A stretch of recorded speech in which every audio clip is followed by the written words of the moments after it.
다시 말씀 보도록 하겠습니다. 보실 말씀은 야고보서입니다. 야고보서 5장 13절부터 18절까지 말씀, 제한의 성경 376페이지에 있습니다. 제가 읽고 여러분이 읽고 교독하도록 하겠습니다. 너희 중에 고난당하는 자가 있느냐? 그는 기도할 것이요 즐거워하는 자가 있느냐? 그는 찬송할지니라. 너희 중에 없는 자가 있느냐? 그는 그의 장로들을 청할 것이요 그는 주의 이름으로 너희를 받으며 그를 위하여 기도할지니라. 믿음의 기도는 병든 자를 권하니니 주께서 그를 일으키시리라. 혹시 죄를 범하였을지라도 사하심을 받으리라. 그러므로 너희 죄를 서로 고백하며 병이 낫기를 위하여 서로 기도하라. 의인의 강구는 역사하는 힘이 큼이니라. 엘리야는 우리와 성경이 같은 사람이로되 그가 비가 오지 않기를 간절히 기도한즉 3년 6개월 동안 땅에 비가 오지 아니하고 다시 기도하니 하늘이 비를 주어 땅이 열매를 맺었느니라. 아멘. 잠깐 기도하도록 하겠습니다. 사랑의 하나님, 이 시간 부족한 종이 두려움과 떨림으로 주의 다리에 서서 주의 말씀을 배워나고자 합니다.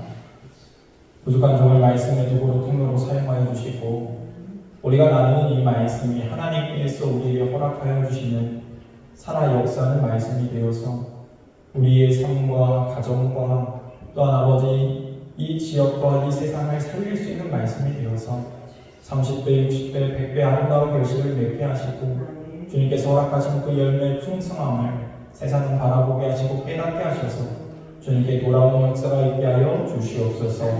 이 시간 가는 예수 그리스도를 떠나가게 하시고 오직 거룩한 성령님께서 우리를 붙잡고 인도하여 주옵소서. 모든 건 예수님의 이름으로 간절히 드리옵나이다. 아멘. 한번 따라해보도록 하겠습니다. 기도는 선택이 아니라 필수. 이 시간에는 기도는 선택이 아니라 필수라는 말씀의 증언까지 오늘 나누고자 합니다.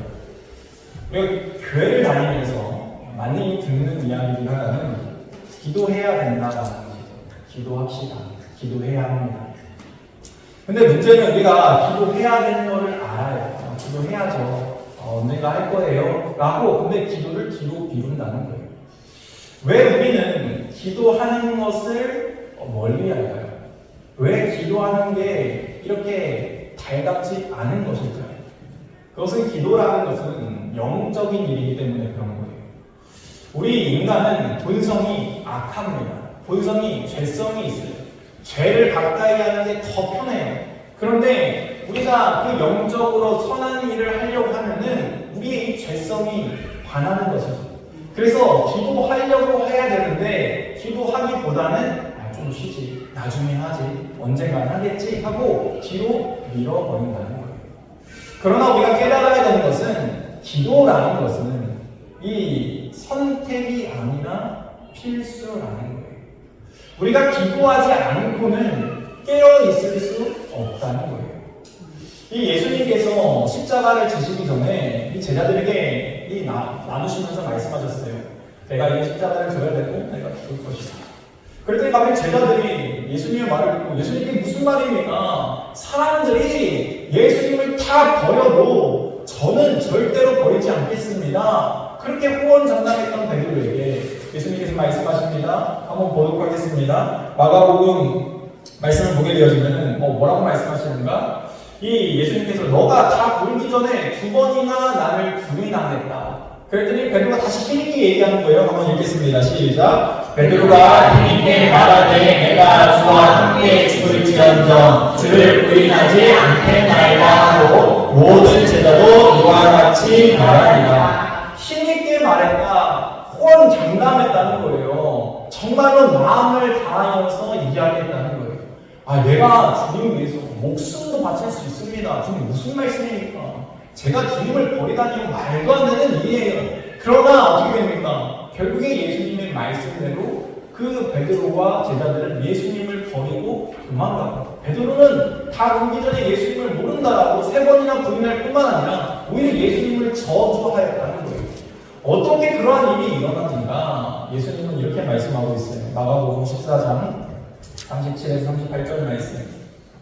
한번 나가서 읽겠습니다. 시작. 돌아오사 제자들이 가는 것을 보시고 그들에게 말씀하시되 시몬아 자느냐 내가 이 시간도 깨어 있을 수 없더냐 시험에 들지 않게 깨어 있어 기도하라 마음에는 원하려되 육신이 약하도다 하시고. 아무리 마음 가운데 내가 예수님 절대 버리지 않겠습니다. 내 마음은 예수님 너무나 사랑하고요. 예수님과 늘 함께 할 거예요. 이렇게 호언장담해도 예수님을 버릴 수밖에 없었던 이유는 깨어서 기도하지 않았기 때문에. 그 영이 깨어있지 못하면은 영적인 일을 감당할 수 없다는 거예요. 우리가 말씀 보고 예배하고 기도하고 해야 되는 거 알아요. 신앙생활은 그렇게 하는 거 알죠. 그 안에 기쁨이 있고 하나님의 능력이 있고 하나님의 역사가 있다는 거 알아요. 그런데 우리는 안 하죠. 왜 안 할까요? 이게 깨어있지 않고는 할 수 있는 일들이 아니기 때문에 그런 거예요. 그러면 우리는 어떻게 해야 되는가? 기도하셔야 된다. 기도해야 합니다. 기도는요, 선택이 아닙니다. 필수입니다. 기도하지 않고는 우리의 영혼이 깨어날 수 없다는 것이죠. 예수님이 지금 제자들에게 안타까워서 얘기하는 거예요. 겟세마네 동산에서 나는 지금 십자가를 지기 위해서 나도 그 영적인 일을 하기 위해서 기도하고 있는데 제자들의 모습을 보니까 제자들이 너무나 피곤해가지고 졸고 있는 거예요. 마음은 가득한 거 알아요. 그래서 너무나 안타까워서 주님 말씀해 주고 있는 거예요. 네 마음 내가 안다. 그런데 베드로야 깨어서 기도하지 않고는 네 마음대로 그렇게 할 수 없어 라고 얘기해 주고 있다는 거예요. 여러분, 우리가 기도하면 하나님의 놀라운 역사가 일어나고 정말로 우리의 인생도 예수님 믿어서 정말로 복받는 인생, 이 세상 가운데 하나님의 놀라운 역사를 이루어가는 인생이 되길 소망합니다. 네. 그렇게 되기를 우리는 소망하죠. 그런데 문제는 무엇인가? 우리가 기도를 하지 않는다. 기도하면 그렇게 될 것을 우리가 믿어야 되는데 우리의 믿음이 연약하여서 또는 우리가 그 기도할 시간을 내지 못해서 그러한 일을 감당하지 못하고 여전히 마음은 원이로되 육신이 약하게 살아가고 있는 우리의 모습이 있다는 것이죠. 오늘 본문에 나타난 이 야고보라는 사람은요, 이 기도의 사람이었습니다. 특별히 이 야고보에게 별명이 있는데 낙타무릎이라는 별명이 있습니다. 여러분, 낙타무릎이 어떤지 아세요? 낙타는요 이렇게 무릎을 꿇는데 너무 무릎을 꿇어가지고 무릎이 튀어나와 있고 굳은 살이 베어져 있습니다. 그만큼 이 야고보는요 무릎 꿇고 기도하는 일에 힘썼던 자예요. 그래서 그 무릎이 마치 낙타 무릎처럼 되었다. 그래서 늙은 낙타 무릎이라는 별명을 가진 사람이에요. 그러니까 얼마나 야고보가 열심히 기도했는가 우리가 알 수 있죠. 그러므로 그렇게 기도했던 이 야고보가 기도에 대해서 무엇이나 말하는가? 대체 능력이 나타나는 기도, 우리의 삶에 놀라운 하나님의 역사가 일어나는 그 삶을 살기 위해서 우리는 어떻게 기도해야 되는가? 오늘 본문을 통해서 함께 살펴보면서 은혜 나누고자 합니다. 13절 말씀 보도록 하겠습니다. 13절 말씀 같이 읽겠습니다. 시작. 너희 중에 고난당하는 자가 있느냐? 그는 기도할 것이요 즐거워하는 자가 있느냐? 그는 찬송할지니라. 야고보는 우리에게 뭐라고 말씀하고 있어요? 너희가 고난당하느냐? 기도해야지. 너희 기쁜 일 있느냐? 그럼 찬송해야지. 얘기하고 있는 거죠. 여러분, 우리가 고난당할 때 기도해야 되는 건 알아요. 그래서 기도하는 분들도 계세요. 그러면 즐거울 때는요, 그때도 기도해야 된다는 거예요. 찬송이라는 게 뭐예요? 찬송이라는 게요, 이 기도의 내용에 음유를 붙인 게 찬송이에요. 그래서 우리가 부르는 찬송가를 보게 되면 믿음의 성도들의 기도의 내용이 담겨져 있는 거예요. 그 기도를 우리가 소리내서 하나님 앞에 이 음유를 붙여가지고 영광 돌리는 것이죠. 그게 찬송이라는 거예요. 그러므로 우리는 슬플 때나 기쁠 때나 항상 뭐예요? 기도하는 삶을 살아야 된다는 거예요. 그래서 고린도전서 5장을 보게 되면 사도 바울이 너희에게 뭐라고 말합니까? 너희가 항상 기도하고 쉬지 말고 기도하고 범사에 감사해야 된다. 이것이 예수 그리스도 안에서 너희를 향하신 하나님의 뜻이다. 그러니까 우리가 쉬지 말고 기도하는 것, 어느 때든지 기도하는 것, 일이 잘 되든 일이 잘 안 되든 나에게 어려운 일이 오던 안 오던 기쁜 일이 있건 없건 우리는 항상 기도하는 삶을 살아야 된다는 것이죠. 지금 야고보는 그것을 이야기하고 있습니다. 왜? 이 기도가 능력이기 때문에 그런 거예요. 여러분, 기도라는 것은요, 하나님과의 대화라고도 이야기합니다. 하나님과의 교제라는 거예요. 우리가 사람과의 관계를 한번 생각해 보세요. 사람과 관계를 맺을 때요, 서로 대화를 많이 하고 서로 연락을 많이 해야 친밀한 사이가 되는 것이죠. 그런데 어떤 사람이 있어요. 늘 문제만 생기면 연락하는 사람이 있어요. 어려울 때만 연락하는 사람이 있어요. 근데 그 사람과의 관계가 오래 지속되나요? 절대로 지속될 수가 없어요. 어려울 때만 찾는 사람은요, 관계가 끊어질 수밖에 없다는 거예요. 그런데 힘들 때나 어려울 때나 기쁠 때나 항상 연락을 주고받고 함께 관계를 가졌던 그 사람들은 그 사람의 이야기, 그 사람의 어려움 함께 공감하고 함께 할 수 있다는 것이죠. 왜? 여태까지 맺어왔던 그 관계가 있기 때문에. 마찬가지로 우리가 하나님 앞에 늘 어려울 때만 하나님 도와주세요, 하나님 도와주세요, 이러면 안 된다는 거죠. 기쁠 때나 슬플 때나 하나님께 간구해야 됩니다. 물론 하나님은 사랑의 하나님이시기 때문에 우리가 어려울 때 자식의 기도 어찌 안 들어줄 수 있겠습니까? 사랑하니까 들어주시는 거예요. 그러나 우리는 하나님 앞에 영적으로 성숙한다는 게 뭐예요? 철든다는 게 뭐예요? 부모의 마음을 알아가고 부모에게 관심을 갖고 함께 하는 거 아니겠습니까? 마찬가지로 하나님은 우리가 성장하기를 바랍니다. 너희가 장성한 분량에 이르기를 내가 원한다라고 주님께서 말씀하고 있는 거예요. 그러므로 우리가 기도는요, 항상 해야 되는 거예요. 여러분 그렇게 보세요. 여러분의 자녀들이 나에게 연락을 자주 하는 건 기쁜 일입니다. 기쁜 일 있을 때도 좋지만 없어도 연락해도 좋아요. 그리고 항상 그냥 연락이 별거 아닌 걸로 식사 하셨습니까? 어떻게 지내십니까? 어려운 건 없으십니까? 그냥 이렇게 얘기하는 것조차가 표가 되어진다는 거예요. 하나님도 마찬가지입니다. 하나님은 우리와 늘 관계를 갖기 원하시는 거예요. 만남을 갖기 원하시는 거예요. 대화하기 원하시는 거예요. 그 마음을 깨닫는 저와 여러분들에게 주님 축원드립니다. 14절 말씀 보도록 하겠습니다. 14절 말씀 읽겠습니다. 시작. 너희 중에 병든 자가 있느냐? 그는 그의 장로들을 청할 것이요 그들은 주의 이름으로 기름을 바르며 그를 위하여 기도하였습니다. 너희 중에 병든 자가 있느냐? 그럼 뭐라는 거예요? 기도하자는 거예요. 근데 누구에게 얘기합니까? 장로들에게 청하라 이렇게 말씀하고 있어요. 여기서 말씀하고 있는 장로는요, 우리가 생각하고 있는 직분자 장로가 아닙니다. 교회의 담임자 또 감독관을 이야기하는, 그러니까 목사님들을 얘기하고 있는 거예요. 성경에서 말씀하고 있는 집사 직분, 장로 직분은요 다 목사님들입니다. 하여튼 중요한 것은 이 목사님들에게 얘기하라는 거예요. 근데 여기서 보게 되면 장로들이라고 있어요. 장로들. 왜 목사님 한 분이 아니라 기도해서 응답을 잘 받는 분이 아니라 왜 장로들에게 하라고 했을까? 이 기도는요, 합력하여 기도할 때 더 큰 힘을 이루고요. 또한 기도는요, 누가 하는 게 아니에요. 어떤 사람이 능력이 있어서 행하는 것이 절대 아니라는 거예요. 여러분, 우리의 기도는 하나님이 동일하게 들어주십니다. 그런데 하나님께서 우리의 기도를 들어주시는데 어떤 사람의 기도는 응답이 잘 돼요. 근데 어떤 사람의 기도는 응답이 잘 안 돼요. 그래서 우리는 저 사람은 능력이 있나 보다, 그래서 저 사람에게 기도 받아야지 이렇게 생각하게 되어지는데 그게 아닙니다. 사람에게 능력이 있는 게 아니라요, 하나님께 능력이 있습니다. 오직 하나님께 능력이 있음을 지금 얘기해주고 있는 거예요.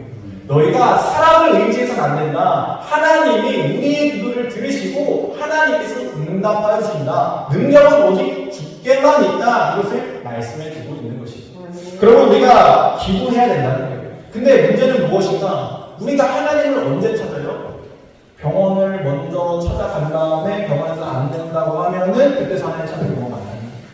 근데 그러지 말라는 거예요. 우선순위를 분명히 하라는 거예요. 너의 인생의 주권자가 누구냐? 너의 인생의 길이 대체 누구냐? 그럼 문제가 생기겠지? 그럼 먼저 하나님께 안 해야지. 내가 이런 일이 있습니다. 여러분, 의사의 손을 통해서 일하시는 분도 하나님이세요. 수술이 잘 되게 하시는 분도 하나님이세요. 좋은 약을 처방받게 하시는 것도 하나님이세요. 그러면은 먼저 하나님께 우리가 구하고 나아갈 때 하나님께서 좋은 만남을 허락하실 수도 있는 것이고 하나님의 방법이 일하실 수 있는데 우리는 그것을 다 배제한 다음에 나중에 다 죽어갈 때 돼가지고 하나님 이제는 이 방법이 없습니다. 하나님밖에 없습니다. 이렇게 매달리지 말라는 거예요. 물론 그렇게 매달려도 하나님은 일하십니다. 그러나 너희의 인생 가운데 무엇이 더 좋은 방법이냐 라는 것을 이야기해 주고 있는 것이죠. 여러분 생각해 보세요. 사람들이 나에게 도움을 청할 때 자식이 나에게 도움을 청하면 내가 바로 해줄 수 있어요. 근데 나를 의지하지 않고 막 세상을 돌아다니면서 다른 사람을 막 친구 말을 그렇게 잘 믿어요. 그렇게 잘 들어요. 근데 내 말은 듣지 않아요. 얼마나 섭섭해요. 얼마나 마음이 상합니까? 하나님이 그럴 수 있다는 거예요. 우리가 정말로 하나님을 생각하게 되어지면은, 하나님의 마음을 알게 되어지면은 하나님께 나올 수밖에 없는 것이죠. 하나님 도와주세요. 하나님, 내가 이런 문제가 있는데 어떻게 하는 것이 좋겠습니까? 그래서 하나님께 구할 수 있는 인생이 되어진다는 거예요. 그래서 잠언서 16장 9절 말씀을 보게 되어서 이렇게 쓰여져 있죠. 한번 읽겠습니다. 시작. 사람이 마음으로 자기의 일을 계획할지라도 그의 걸음을 인도하시는 이는 여호와시니라. 아멘. 그렇습니다. 내가 아무리 좋은 계획을 세워도 나의 걸음을 인도할 분은 여호와 하나님이신 거예요. 그러면 우리가 그것을 안다라고 하면 우선순위를 바로 알 수 있는 것이죠. 내가 문제가 생겼을 때, 또는 내가 어떤 일이 생겼을 때 하나님께 먼저 얘기해야 되는구나. 하나님 앞에 먼저 구해야 되는구나. 하나님, 나에게 이런 문제가 있습니다. 길을 열어주세요. 하나님, 나에게 이런 것이 있습니다. 하나님의 방법대로 선한 뜻대로 이루어지게 도와주세요. 라는 기도가 우리 가운데 있길 소망합니다. 네. 15절 말씀 보도록 하겠습니다. 15절 말씀 읽겠습니다. 시작. 믿음의 기도는 병든 자를 구원하리니 주께서 그를 일으키시리라. 혹시 죄를 범할지라도 사하심을 받으리라. 아멘. 믿음의 기도는 어떤 기도예요? 믿음의 기도는 병든 자를 구원하는 기도, 고치는 기도가 되어진다는 거예요. 예수님께서 이 베데스다 연못에서 38년 된 병자가 있었을 때 그 병자에게 무엇이라는 말씀을 했습니다. 그 병을 고치신 다음에 다시는 너가 죄짓지 말라라고 말씀하고 있습니다. 여러분, 우리가 죄 때문에 병이 꼭 생기는 건 아닙니다. 그러나 죄 때문에 병이 찾아올 수도 있음을 우리는 알아야 된다는 거예요. 그래서 우리가 주님께서 왜 회개하라고 하시는지, 주님께서 복음을 전하실 때 회개하라 천국이 가까웠다 이렇게 전하셨잖아요. 왜 회개를 그렇게 강조하는 것입니까?